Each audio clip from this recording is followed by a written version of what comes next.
پاکستان کی سیاست کے حوالے سے ہم نے بات کی، لیکن پاکستان کی سیاست میں ایک اور نیا آئیڈیا انجیکٹ ہو گیا ہے، آپ اس کو کہیں کہ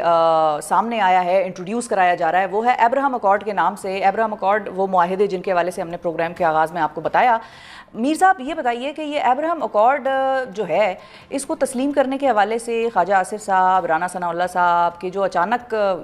تواتر کے ساتھ بیانات سامنے آ رہے ہیں، اس پر ذرا اگر ہم بات کر لیں، کیا واقعی پاکستان کو اس حوالے سے پریشر آ رہا ہے؟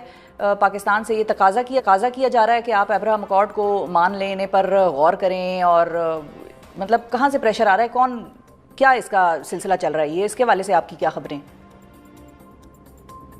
دیکھیں، یہ ایبراہم اکارڈ جو ہے نا، یہ اس وقت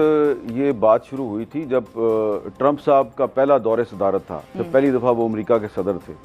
تو اس زمانے میں یہ بات چیت شروع ہوئی تھی۔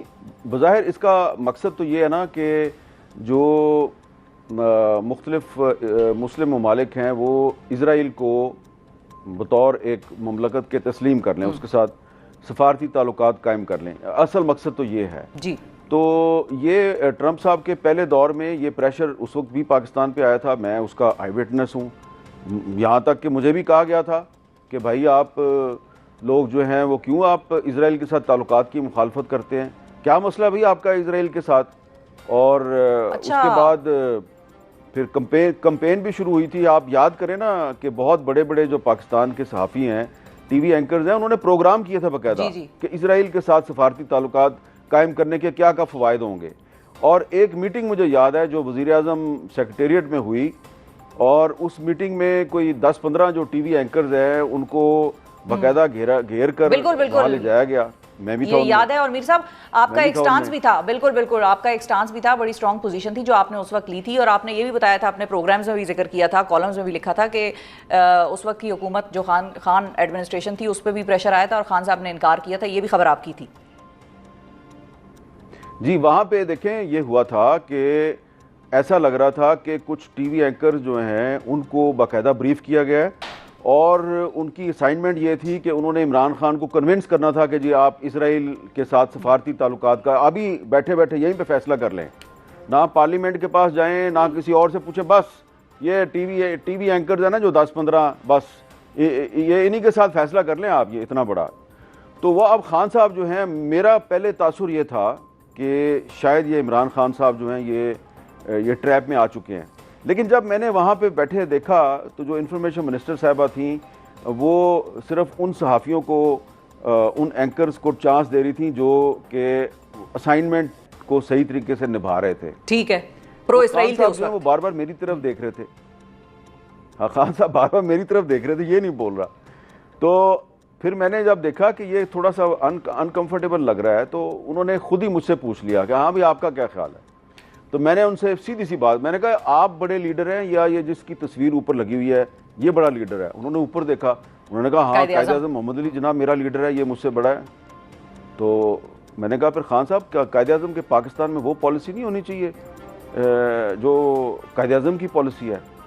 تو خان صاحب نے اس طرح ہاتھ پہ ہاتھ مارا، انہوں نے کہا بس ڈن ہو گیا، جو قائد اعظم کی پالیسی ہے اسرائیل کے بارے میں وہی پالیسی چلے گی پاکستان میں۔ اچھا جی، اس کے بعد میٹنگ فوراً چند منٹ کے اندر جو ہے اس کو ختم کر دیا گیا، اور جب میں وزیر اعظم سیکریٹریٹ سے باہر نکلا گاڑی میں دفتر کی طرف آ رہا تھا، مجھے فون آنے شروع ہو گئے بڑے طاقتور لوگوں کے۔ انہوں نے کہا یہ کیا کیا آپ نے؟ یہ آپ نے پرائم منسٹر کو یہ کیا کہنے کی ضرورت تھی کہ قائد اعظم کی پالیسی چلے گی؟ کوئی ٹکر نہیں چلے گا، کوئی خبر نہیں چلے گی، بس بتا دیا آپ کو۔ اچھا، اب آپ بتائیں کہ محمد میر صاحب جو ہیں ان کا قصور یہ تھا کہ انہوں نے وزیر اعظم پاکستان کو یہ بتایا کہ بانی پاکستان کی اسرائیل کے بارے میں کیا پالیسی ہے۔ تو اب وہ 2019 تھا، 2020 تھا، وہ بات اب ختم ہو گئی ہے۔ اب 2025 میں آپ نے مجھے سوال کیا ہے ابراہم اکارڈ کے بارے میں۔ بالکل، اب میں یہی پوچھنا چاہ رہی ہوں، اس ساری کہانی کو سننے کے بعد اور یہ جو واقعہ آپ نے سنایا ہمارے ناظرین کے لیے، اس کے بعد اب میر صاحب سے میرا یہ سوال ہے کہ اب ہاتھ پہ ہاتھ مار کے کون کہے گا کہ بھئی ڈن ہو گیا اور جو قائد اعظم کی پالیسی ہے وہی پاکستان کی پالیسی ہوگی 2025 میں بھی، یا آپ کے تجزیے اور آپ کی جو دوراندیشی آپ کو بتا رہی ہے وہ یہ ہے کہ 2025 میں شاید وہ پالیسی تبدیل ہونے لگ رہی ہے یا ہونے جا رہی ہے؟ یہ اب سوال بنتا ہے۔ میرا خیال ہے کہ اتنا آسان نہیں ہے۔ شہباز شریف صاحب اور اسحاق ڈار صاحب جو ہیں وہ اتنی آسانی سے ابراہم ایکارڈ جو ہے اس میں شامل نہیں ہو سکتے، اور جتنا میں جانتا ہوں پاکستان کے عوام کو، کہ پاکستان کے عوام بہت سے معاملات پہ جو ہے وہ گھروں میں بیٹھے رہتے ہیں، وہ کہتے ہیں اچھا پٹرول مہنگا ہو گیا، چلو کوئی بات نہیں یار، اچھا گیس بھی مہنگی ہو گئی ہے، او ہو ہر چیز ہی مہنگی ہو گئی ہے تو کوئی بات نہیں، باہر نکلنے کا کیا فائدہ ہے۔ لیکن یہ کچھ 2-3 معاملات ایسے ہیں، ایک کشمیر ہے اور ایک فلسطین ہے، یہ آپ کی کیمسٹری میں شامل ہیں۔ دیکھیں یہ جو ابراہم ایکارڈ ہے نا، اس کے حوالے سے ایک میں بڑی ہی امپورٹنٹ ہسٹوریکل چیز آپ کو بتانا چاہتا ہوں۔ جی، پاکستان کا خواب دیکھا تھا علامہ اقبال نے۔ علامہ اقبال نے مسلمانوں کو واضح طور پہ نصیحت کی ہوئی ہے، جب وہ ایک فلسطین کانفرنس میں شرکت کے لیے مسجد اقصیٰ میں گئے اور پھر وہاں سے واپس آئے تو انہوں نے ایک بات کہی تھی، انہوں نے کہا تھا کہ یہ جو عرب ممالک کے بادشاہ ہیں نا، فلسطین کے مسئلے پہ کبھی بھی ان کی وزڈم پر اور ان کی پالیسی پر اعتماد نہ کرنا، کبھی۔ یہ بات انہوں نے لیٹ 30s میں کہی تھی۔ قائد اعظم نے تو بہت بعد میں بات کی نا، علامہ اقبال نے یہ لیٹ 30s میں بات کی تھی کہ کبھی بھی ان پر اعتماد نہیں کرنا، عرب ممالک کے جو بادشاہ ہیں ان کی فلسطین کے بارے میں پالیسی پہ کبھی اعتماد نہ کرنا۔ اور پھر جب یونائٹڈ نیشنز کی ریزولوشن کے تحت جب اسرائیل قائم ہو گیا 1947 میں، تو اس کے بعد کچھ عرصے کے بعد اسرائیل کے جو پرائم منسٹر تھے انہوں نے قائد اعظم کو لیٹر لکھا کہ آپ ہمیں تسلیم کر لیں۔ جی، قائد اعظم نے مناسب نہیں سمجھا کہ اسرائیل کے پرائم منسٹر کو جواب دیا جائے۔ انہوں نے کہا کہ جو تمہارا جو اصل سرپرستی آلہ ہے نا، میں اس کو جواب دیتا ہوں۔ تو انہوں نے قائد اعظم نے دسمبر 1947 میں لیٹر لکھا امریکن پریزیڈنٹ ٹرومین کو، اور یہ لیٹر آج بھی یو ایس اسٹیٹ ڈپارٹمنٹ کی جو آرکائیوز ہیں اس میں آج بھی موجود ہے، آپ نکال کے ڈاؤن لوڈ کر کے پڑھ سکتی ہیں۔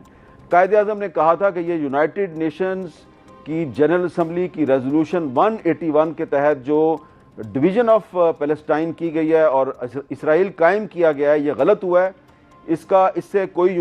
مشرق وسطیٰ میں امن قائم نہیں ہوگا اور ہم اس کو تسلیم نہیں کرتے، اور اس سے یہودیوں کو بھی کوئی فائدہ نہیں ہوگا۔ تو اب جب علامہ اقبال اور قائد اعظم جنہوں نے یہ ملک بنایا ہے، ان کی پالیسی جو ہے وہ آپ کے سامنے ہے،